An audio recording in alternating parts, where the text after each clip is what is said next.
It is 2007 and an old film is being restored. It has long been thought to have been lost.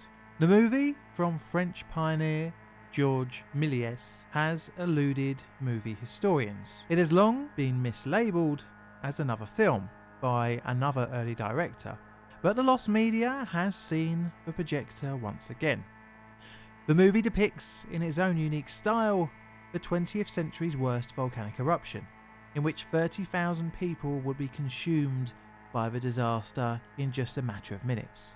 The film's name is exact and to the point: the eruption of Mount Pelée.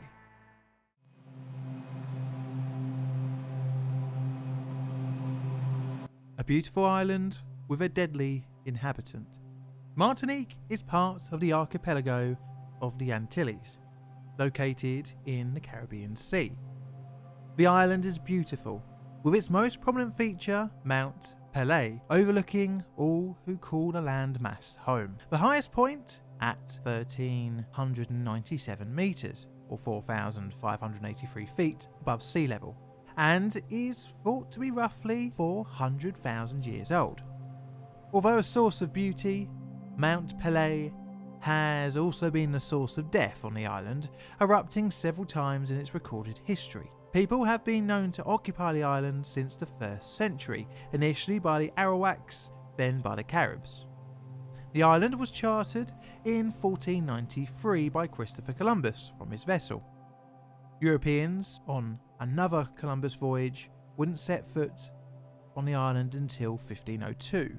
Columbus encountered indigenous peoples who called the island Martinio. The name was bastardized into Martinique over generations of European encounters and settlements. Now, like many other Caribbean islands, its history was post-European encounter, marked by several cases of different settlers: Spanish, French, British, and the accompanying battles and naval skirmishes that go along with colonisation. And when the Europeans weren't fighting with one another, they fought with the indigenous people. But I don't think I can do this part of the island's history justice. Instead, I'll focus on our main point for our story, the city of Saint-Pierre. It was founded in 1635 by Pierre Belin, a French trader and adventurer. It served as the first permanent French colony on the island. It would become one of the cultural and financial centres of the island, but also the source of a lot of poor luck. In 1780, all of the houses in the city were destroyed by a storm surge, which killed roughly 9,000 inhabitants. The city was rebuilt and gradually repopulated, garnering the name Paris of the Caribbean. By the end of the 19th century, the city's population was between 25 and 28,000, but the new century would start off with a disaster.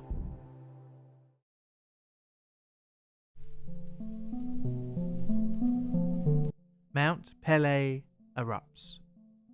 Mount Pelée had been indicating it was due for a full-blown eruption since 1792, with the first of two minor eruptions, the second of which took place in 1851. It would take roughly 52 years for Mount Pelée to truly unleash her power. In April 1902, people who had gone close to the top of the mountain noticed sulphurous vapours emitting from newly formed holes, known as fumaroles. Not much was thought of this, as others had appeared and disappeared previously. However, this time it was bad. By the 25th of April 1902, a large cloud emerged from the top of the mountain, throwing rocks out. No one and nothing was damaged, and as such, nothing more was thought of it. The next day, an explosion near the mountain top occurred, coating the surrounding area with ash, and again authorities saw little to be concerned about. On the 27th, a group of hikers climbed Pelée to discover a new lake 150 metres wide, or 590 foot wide, had been formed. The smell of sulphur was unbearable, and over the coming days it descended down the mountain to Saint-Pierre, some 6.4 miles away. The stench made animals and humans feel sick alike. A couple of villages closer to the volcano were increasingly becoming covered in ash. The Rivière des Perez and the river Roxelane began to bulge at their banks, pushing rubble and debris along their journeys down the mountain. Pelée was warning it was about to blow. A couple of days later, on the 2nd of May, at 11:30 in the evening, Pelée emitted sounds of explosions. The ground rumbled and the mountain blew out black smoke. Half of the island was scattered with pumice, dust and ash. As the second turned into the third, a change in wind direction pushed the ash northwards away from the island. But on Saturday the 4th, ash would once again fall on Saint-Pierre. Some decided to flee the city, but others from the villages around the area sought out Saint-Pierre for refuge. A brief lull came in the morning of Monday the 5th, but by around lunchtime, smoke and dust reappeared. One of the crater's walls up Mount Pelée collapsed, causing a lahar of mud and boiling water to thunder down the Blanche River, flooding a local sugar works. Saint-Pierre received more refugees throughout the day, as well as some residents deciding to flee. You see, it was thought that the city would be safe. As such, officials encouraged the population to stay put, even refusing ships permission to depart. But it would turn out to be anything but safe. The city was plunged into darkness as the electrical grid succumbed to the atmospheric changes. In the early hours of the 7th of May, explosions rang out from Pelée. The mountain top glowed orange. Another lull came in the form of the eruption of Saint-Pierre Saint-Vincent on the island of St. Vincent. This smaller disaster was hoped would reduce the pressure on Pelée. At 7:52 on the 8th of May, Fort de France was receiving a radio transmission from Saint-Pierre. Apparently all was looking good, but suddenly the transmission went dead. A mushroom cloud over Pelée had shot up into the sky. A pyroclastic surge shot down the mountainside, sticking to the ground directly at Saint-Pierre. The cloud was travelling at roughly 100 miles an hour, or 160 kilometres an hour, hitting temperatures of over 1,000 degrees centigrade, nearly 2,000 degrees Fahrenheit. Upon reaching the city, it smashed through buildings, animals, and humans alike. Anything that could burn did. A ship, the CS Grappler, sunk, taking all aboard with her. A handful of survivors who were on the fringes of the city managed to make their way out, but most would die of severe burns. The pyroclastic cloud had covered an area of roughly 21 kilometres squared. Saint-Pierre was now silent and cut off to the outside world.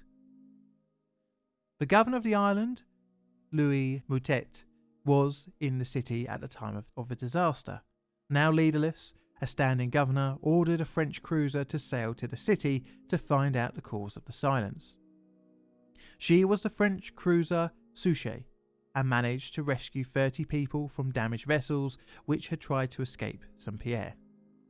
The city was ruined and burning, and an estimated nearly 30,000 people had perished. The cleanup began within a few days. Systematically, rescuers made their way through the ruins. Many of the dead looked calm, almost frozen in time. It just went to show how quickly the city was demolished.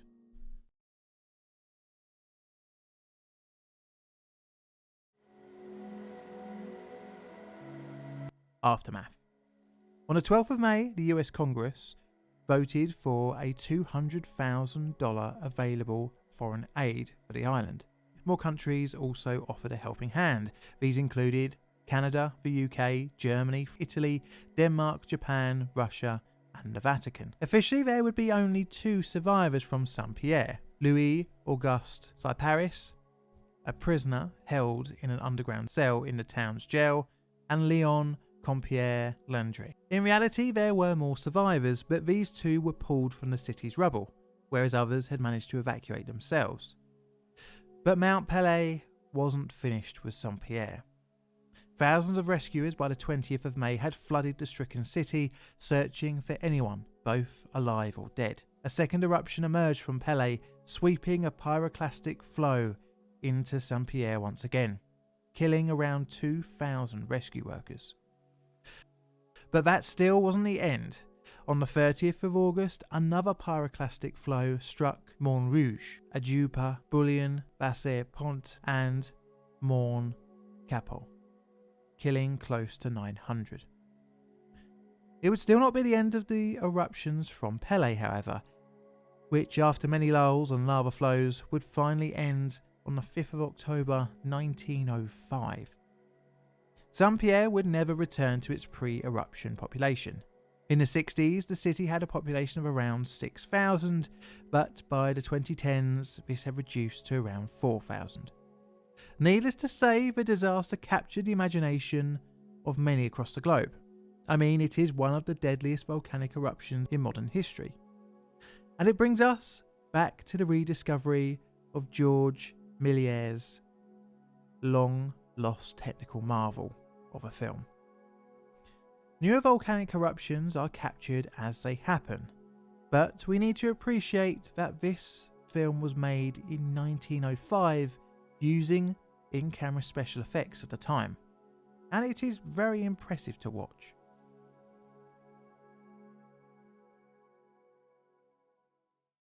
This is a Plain Difficult video. All videos on the channel are Creative Commons Attribution Share Alike licensed. Plain Difficult videos are produced by me, John, in the currently sunny but windy corner of southern London, UK. I'd like to thank my patrons and YouTube members for your financial support, as well as the rest of you for tuning in every week to listen to me talk about random subjects. I've got Instagram and Twitter, so check them out if you fancy seeing other things I do. And if you're enjoying this outro song, please feel free to go over to my second channel made by John. And all that's left to say is thank you for watching, and Mr. Music, play us out please.